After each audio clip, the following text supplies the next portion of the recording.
I'm going to share a poem that I wrote yesterday, which was the 28th of June. It's called The Mercy. It's called The Gift and the Mercy. The mercy of sheep, the mercy of hypnotism, the mercy of sleep, the mercy of the forgetting, less conscious, less pain. Sheep for sharing, sheep for meat, never meet the dark night of awakening. So little pleasure equals so little pain, the balance maintained by law. The mercy of the unconscious, no conscience. They that hunt are gifted with sharp teeth, sharp eyes, sharp claw. The mercy of time, the gift of space. The mercy of the gazelle to run the race. The gift of the cheetah to do the chase. Empaths, narcissists, psychopaths meet upon this plane, reversing roles, sometimes the hunter, other times the slain. Now on the path of awakening, to meet once again, to greet each other, student and teacher, parent and child, to play the game once more, and then rest another while. I'd love you to let me know what you got from that. If for those people who do leave comments, let me know what you make of that. There are lots of meaning, personal and esoteric. So I wanted to talk about healing. How do we know when we've healed from something, or when we are just hiding from things, when we are pretending that we've healed? Because sometimes a person may think that they have healed from a trauma in their life, or something difficult that they've gone through, but it's really just suppression that they're experiencing, or they're ignoring or covering up the issue. And we can do many things to cover up our issues. We can ignore it, we can medicate it, suppress it, project it onto others, and so on and so forth. The law of correspondence, for anyone who knows about the laws that govern us, the law of correspondence is one such law. And it talks about the seen and the unseen. They are reflections of each other. They are like, so the seen is like the unseen. So the physical realm is like the non-physical realm. The physical body acts in the same or similar fashion to the way the psychic or the psyche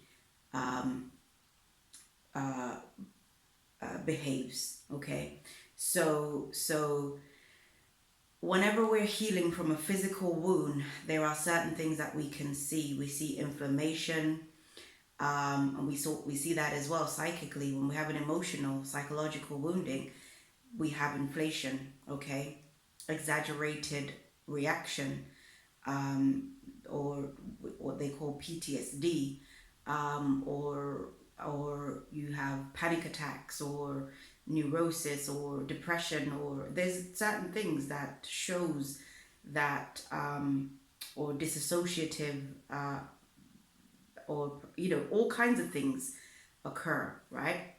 So the same kind of phenomena is going on in the body. So when the body is healing, for example, I'll give an example. When I had my operation, my body was inflamed, was bloated, posturous and grim and very painful.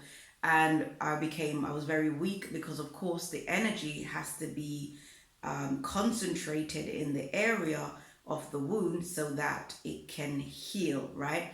The same thing happens to us psychologically whenever we are in trauma or gone through trauma, that a lot of energy is concentrated in that area. Now you'll notice that when you've had a difficulty occur, that's where your attention is. Okay, attention is energy. That's where your attention is, so that it can be resolved. But over time, the person may disassociate, and all kinds of different things as a way of coping, right?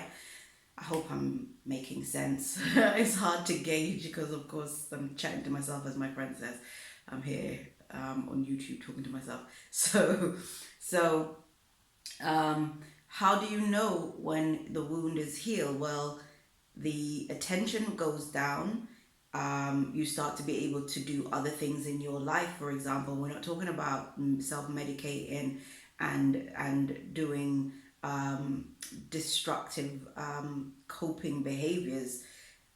We're talking about you've actually dealt with the issue itself, and you've gone through the process of dealing with the issue, right? That you will notice your attention is lessened on the issue itself, and you're able to function naturally and normally in your life, right?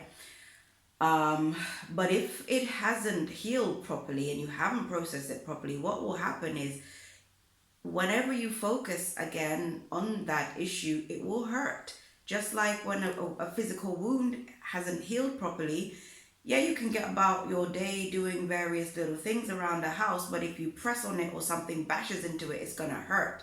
How do you know when it's fully healed, when you've got a physical wound? When you bash yourself, you've got kids, if you've got kids and they run into you trying to hug you or something, it doesn't hurt, right? So the same way when you're talking about your psychological or emotional distress or something that happened to you, it no longer hurts. That's how you know that you have healed. If it hurts, if there's pain there still, you haven't actually dealt with it. What you've done is you found ways of covering it up, and it will be affecting you in different areas of your life, but you might not be noticing. This is what they call, when things go into the shadow, it goes into the subconscious mind, and we're acting out, but we don't know that we are, and we will act it out in different relationships. So that's why it's important that we deal with whatever issues, we face it, we deal with it, we process it, and learn from it. Okay, when we've done all that, that's when we know it's healed, and then when we're talking about it, it no longer hurts. Now that doesn't mean that we can't draw empathy from our situation. Drawing empathy from something that you've gone to, because that's the whole point of us here learning, is that we learn empathy and compassion. So when you've gone through certain things, when you've heard another person who's gone through it, because you've got that seed of empathy in you, then you are then able to empathize with the person. It doesn't mean that your wound is rehashed and then you've got to go through a whole bunch of psychological, gonna have a meltdown if somebody else talks about something similar to what you've gone through. Do you understand? But you will have empathy towards the person and compassion towards them, because you will understand, because you have also been through something similar. I hope that's making sense. I'm going to leave this video because leave it there. The last video I made was super long. Do help me to grow, please, by subscribing, by sharing my content, and by, what else is there, liking and sharing and subscribing. And until next time, love, light.